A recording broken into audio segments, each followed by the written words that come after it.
I can already see where this is going. Hello and welcome, ladies and gentlemen. Welcome to the Logitech Play to Win Series Season 4, the Valorant Quarterly Tournament.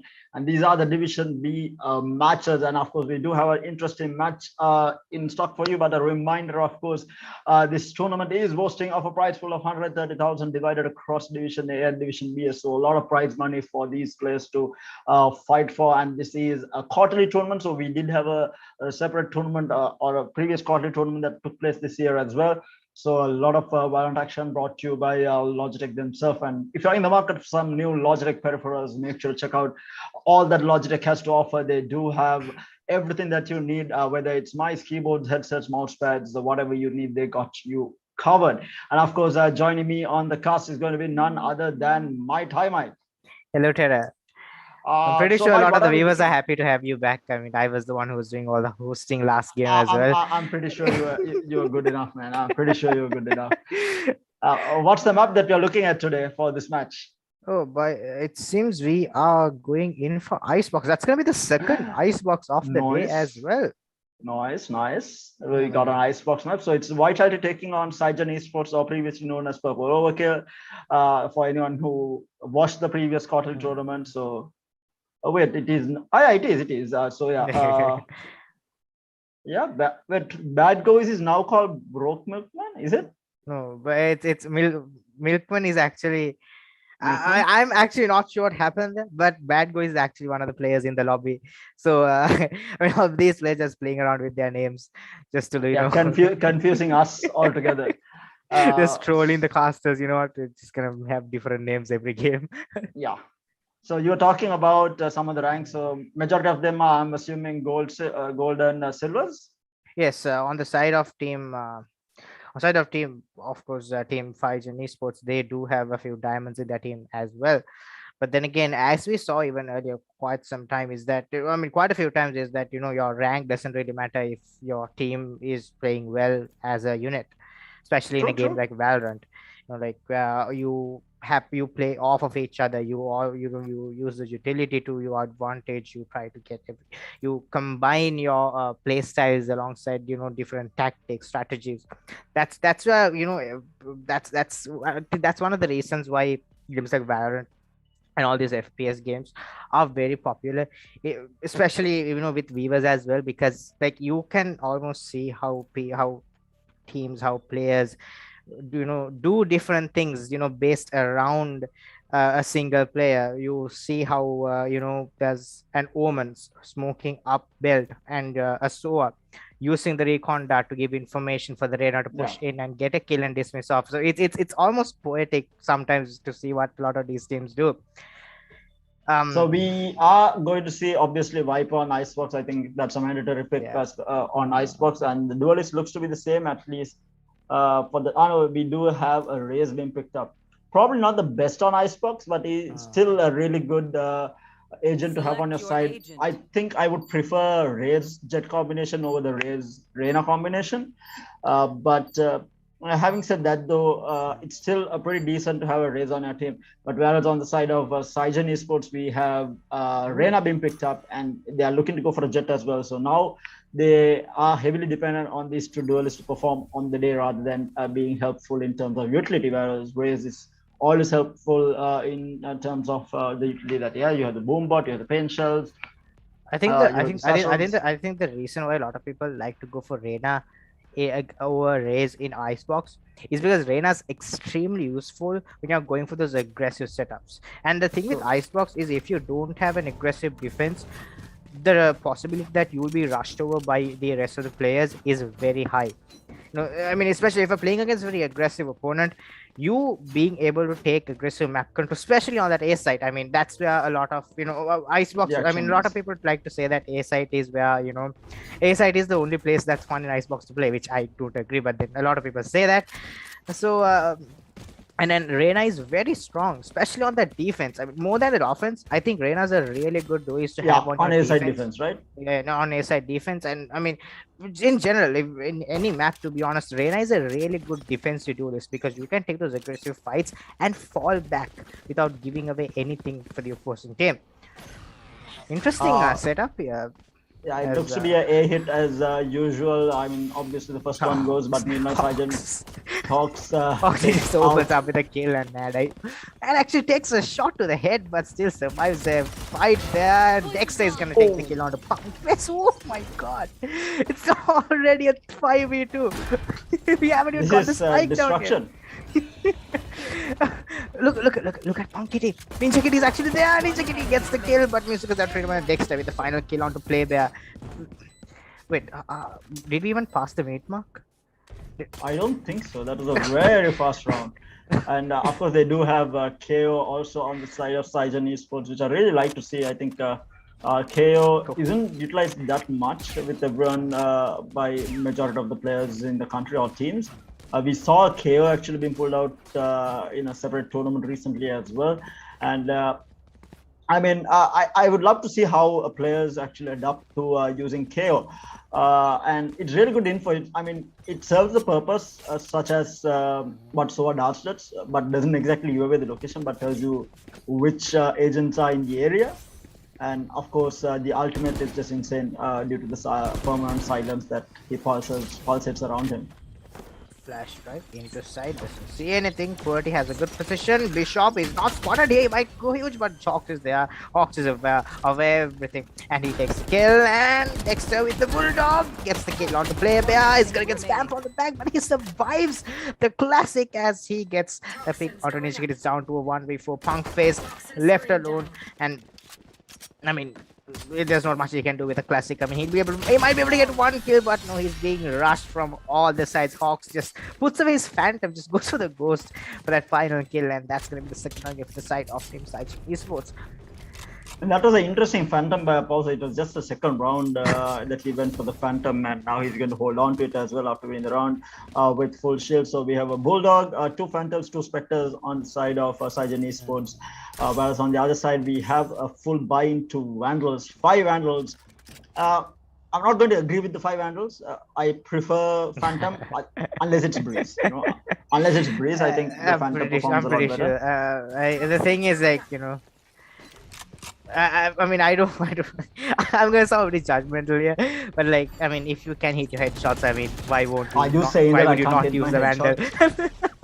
Are you saying that I can't hit my headshot? I'm just saying. I'm just Disrespectful, man, hypothesize. I mean, I'm not saying that I can hit, but then you're saying that I can't hit, so you know. But actually, QWERTY pushed up into the front of Nest. Actually takes on 2 kills. That's taking on 2 plays on the side of SiGen eSports. But the fake on the A side worked extremely well because the fight has gone down in the B side. And look at Mad Eye. Mad Eye's position could be huge here. Player has utility, but it doesn't use the flash. No flash point, no fault line used to get in to displace Mad Eye from his position, which gives him enough space. And Bad Govis has the lineups. Dexter with the kill on the Punk face. Ninja Kitty with the best Vandal in the game. The Sentinels are light. Might be able to do something. It's down to a 2v2, and that's a nice headshot by Ninja Kitty onto Dexter. But I mean, they're playing against a Viper. Who knows her lineups? It's impossible. They're gonna have to run and try and save these guns, and no, they cannot. That's all 5 players on the side of team. On side of attacking just goes down. That's gonna be so bad for the economy. But they are going to be buying into half shield Vandals and half shield Spectres just because they did manage to get at least 4 kills there. We do see Ninja Kitty on the Bulldog. I feel like a lot of people have been going for this Bulldog as of late. Very underrated weapon. I saw UG eSports recently, Union Gaming rather, playing with the Bulldog quite a bit as well. Very underrated weapon. A very good weapon to have on a half buy, I would say. That I completely agree. Now the thing is, Mad Eye, that's an actual. I mean, QWERTY, I'm not sure whether that was the best push because I mean he was revealed pushing at that point into multiple players. It's not the best ability, but Bad Goes is just opening up sides. He's just walking in, taking those kills. Mr. Go and Dexter just updrafts tailwinds and gets the kill onto Bishop. Bishop had no idea what happened to him. The Boombot actually chased one of the players.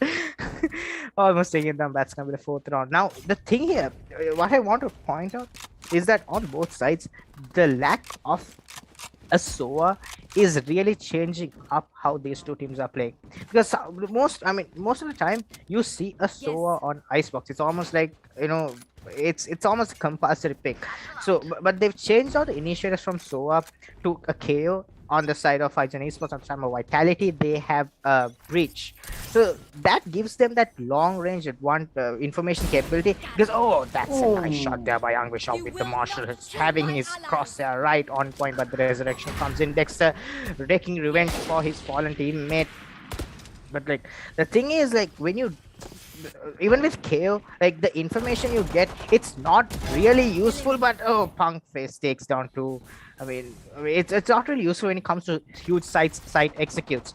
But Ninja Kitty's position here could be huge. I mean, he's hiding inside. Dexter's gonna take the kill onto Punk Face. The flashpoint is taking other players. Player doesn't have the crosshair on point. That's gonna be a 1v3 though. I mean, he is the breach. I mean, breaches are made for clutching opportunities like this, but he's gonna get rushed down by Bad Govis, and Bad Govis with the kill on that round. Bad Govis is very aggressive here today on the Viper. Yeah, he's playing like he has nothing to do. He's playing like he is the duelist of the team. But having said that, Dexter is actually 9-1. This guy has been flagging out hard. Musica following close behind with Mad Eye, 4 kills each. I mean, it's too early to call who is going to be top fragging, but Dexter looks to be really strong right now, having only gone down once for the 5 rounds, and sitting on very good eco here. I mean, this is what is scary for team ViTality, is when, I mean, any team, if your main duelist, especially a Jet, is feeling themselves, it's gonna be really hard for you to counter that. I mean, which is something that you see constantly, is that, you have teams, you have players who are just so good. They make all these mad plays just because they are feeling good. I mean, Nature Kitty actually takes down. Actually, it's Playboy who takes down Mr. Quarter with the kill onto Hawks as well, but the spike is already down. Punkface has the Viper's pick. He could go for investment here, but they have to deal with Dexter. The fault line doesn't hit anyone because Yellow was actually killed. The flashpoint is gonna hit all the players. That both flashpoints used in a tandem, but Dexter is able to get away with one. He should have got away with one. He has the Empress up. He's gonna try and get the kill, but Mad Eye with the perfect spray down from that Vandal gets 2 kills. Bad Govis is there to close it out with the Viper lineups. The utility usage on the side of Team SiGen eSports is just so impressive. Meanwhile, the rest of the team has been put into a half by here. We do see a Judge being picked up, a half shield Vandal on the side of Poetry. Reyna really doesn't need full shields also, just because of overheal. He was always able to get it. So you can always go for the naked Vandal also. But he has gone for half shield Vandal, with whereas Ninja Kitty is on a full shield Spectre, and we see a no shield Vandal on the hands of Punkface. He's just getting teased here by Dexter. Dexter just wants to tease this man. Playboy is gonna put the fault line out.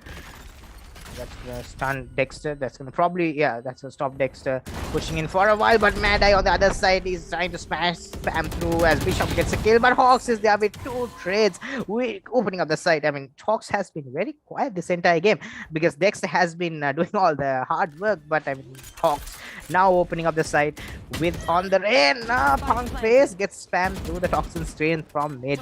Bad Govis is gonna be a huge nuisance if you don't take him out. And Hawks with the 3rd kill on the round. Bad Govis, as said, takes the kill in mid. It's down to Punk Face again. He gets the headshot onto Hawks, but yeah, as we said, the Viper is just feeling himself today, and then that's again.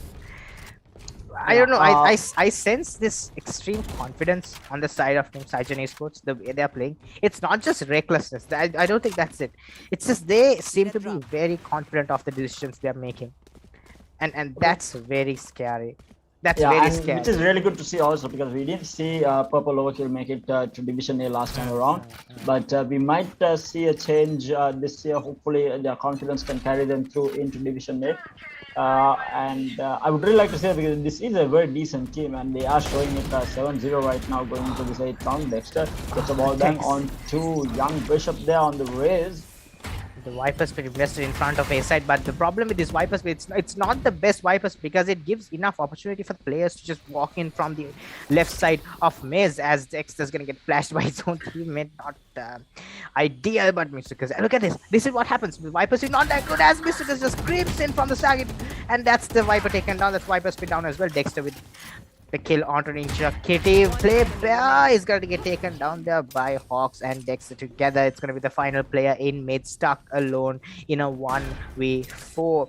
Means the Reyna, you can't counter Reyna out, but QWERTY has no chance against Dexter's Vandal.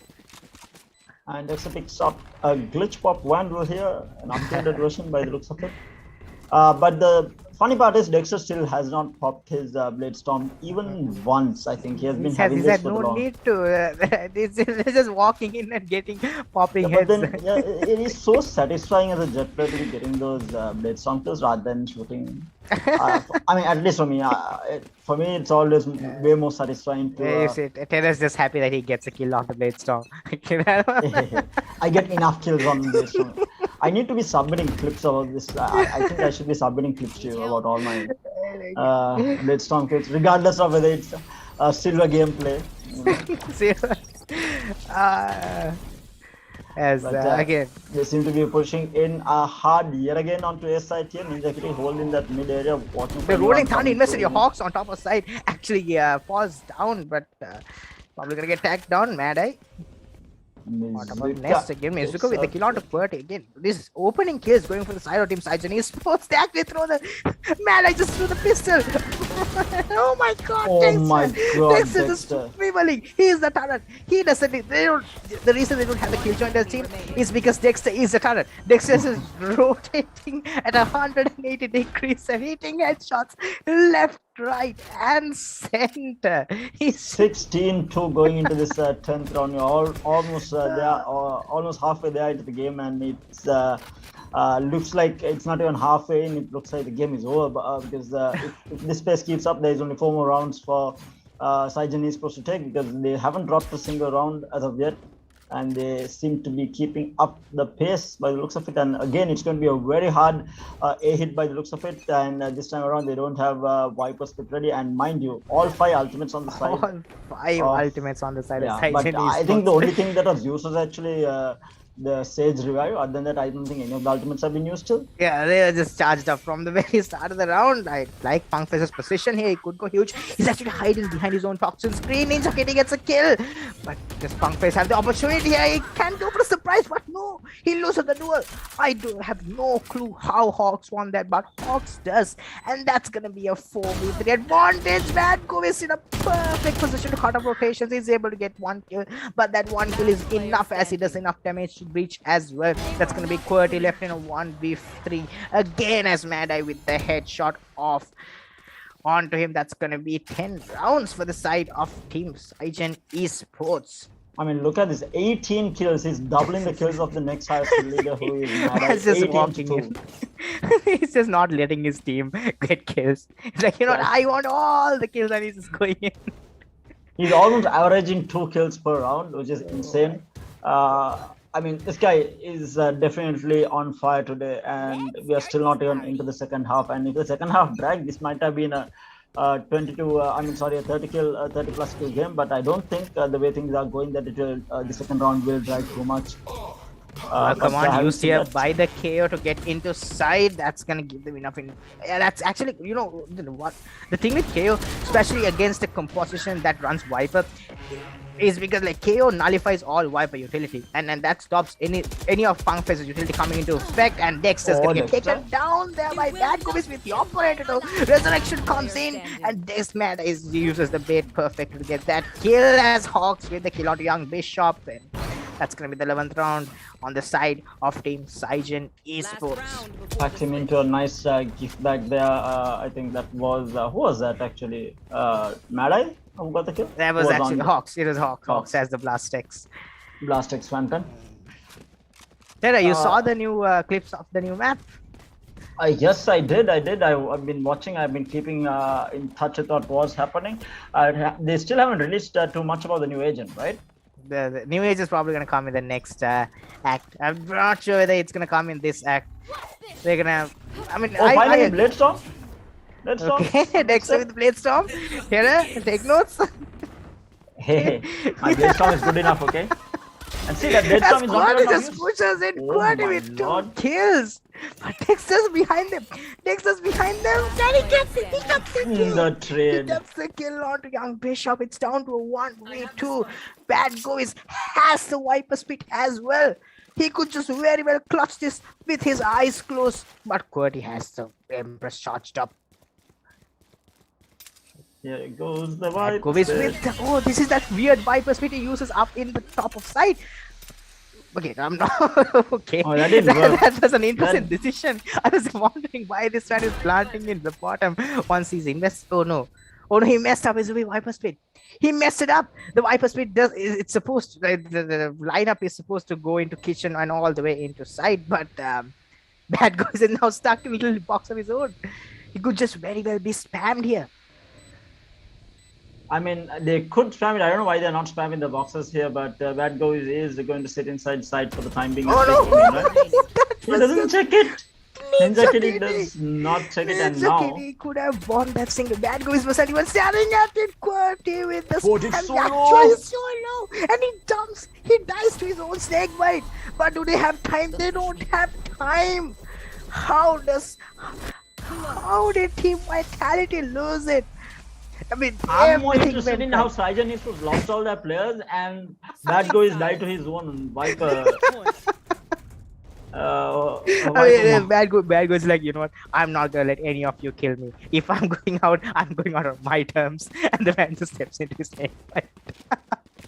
I mean, highly unnecessary, but you know, they won the round. Who the hell cares, I guess. In the end, 20 kills on Dexter here for the 4 deaths.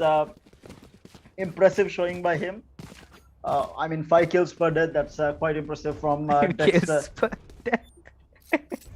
And now they're on the defense. Let's see whether they can take a round off SiGen eSports at least during the attack, because it is fairly an attack favored map, Icebox. But I personally like to play on defense on Icebox, even though a lot of people favor to play on attack. But meanwhile, oh my god, Dexter's just gonna open it up with the kill onto Ninja Kitty. That's the Sage out of the play. It's gonna be look at Bad Goys. Bad Goys is already right behind them. He could just be huge if he gets the timing right here. Maddox is the player. Please play. I might be asking a little too much. He's speaking to 2 players, but look at Bad Goys. Bad Goys has covered as long. But Punkface completely misses Bad Goys on the timing. He gets the kill on the play bear. Young Bishop, they have no idea. Bishop gets taken down. It's down to the final player in Bells. Punkface has utility, but I'm not sure whether he can pull this off in a 1v2. They know exactly where he is. Bad Goys is running. He gets the kill on the Mizuka. Bad Goys. He has toxin screen as well to cover up any sign of a diffuse. He doesn't actually pop it. He decides to stick the diffuse because Punkface cannot see it. The spike is not planted for him. And that's going to be the victory. Not like this. Not like this. SiGen eSports taking the game in the most awkward, anticlimactic way possible in this first round. I mean, this is like, that just shows that the team wasn't that coordinated, because especially when there is a Viper with lineups, you need to plant it for the Viper, but it was planted inside and yet to the box where the Viper could not see the plant. But SiGen eSports very impressive, showing 13-0, taking match number 35, and will be moving forward in the tournament. I mean, previously known as Purple Overkill, now as SiGen eSports. They were a really strong team last time around as well. I think they got all the way into the semi-finals, if I'm not mistaken, in Division B last time around. Obviously looking to take it a step further this time around and get into Division A. But other than that, very well played both teams. Obviously, the rest of them need to go back to the drawing board and see what they did wrong, maybe coordinate with the team a little bit better and come back stronger. But for those of you who are watching in, you are joined in with the Logitech Play to Win Series Season 4, the quarterly tournament Division B matches. And of course, even though that is the end for today, we do have more matches coming your way at 8 p.m. and 10 p.m. tomorrow as well, and the entire week. So do stay tuned in with us to catch all the Valorant action that is happening in Sri Lanka right now. And Logitech, a huge shout out to them. 130,000 prize pool across the 2 divisions. Absolutely amazing. And a reminder, if you guys are in the market for some new peripherals, do check out some Logitech peripherals. They have you covered in all fronts. And you can see one of the peripherals right now in the screen, the G512 carbon keyboard. I myself, I'm using a G502 mouse. Comes with all the bells and whistles, RGB, even though mine is on blue, because I'm a fan of You're blue not a real color. gamer. You're not a real gamer. Hey, it's the You're Logitech not a colors, real man, gamer. and blue is If it's nice. not, And I mean, if you all don't like the weights of the mouse as well, you do have weights that you can add in. If you can see, I don't know whether you can see, but yeah, majority of the mice come this way, and you can customize it the way you want. And even the G502 comes in the wireless form as well, if you are interested in that. And the keyboard lineup caters to high profile, low profile, whatever you need. Same with the headsets, whether it's wireless or wired, they have you absolutely covered. And mouse pads are some of the best. I would show you my Logitech mouse pad, but it's a bit dirty, so I can't show it. But I would have shown it, because otherwise I am using a Logitech mouse pad as well. But yeah, so if you're in the market for new peripherals, Logitech is the way to go. But having said that, it is we'll be signing off for today. Hope you guys have a lovely night and a great day tomorrow. Catch you guys again tomorrow at 8 p.m. See you guys.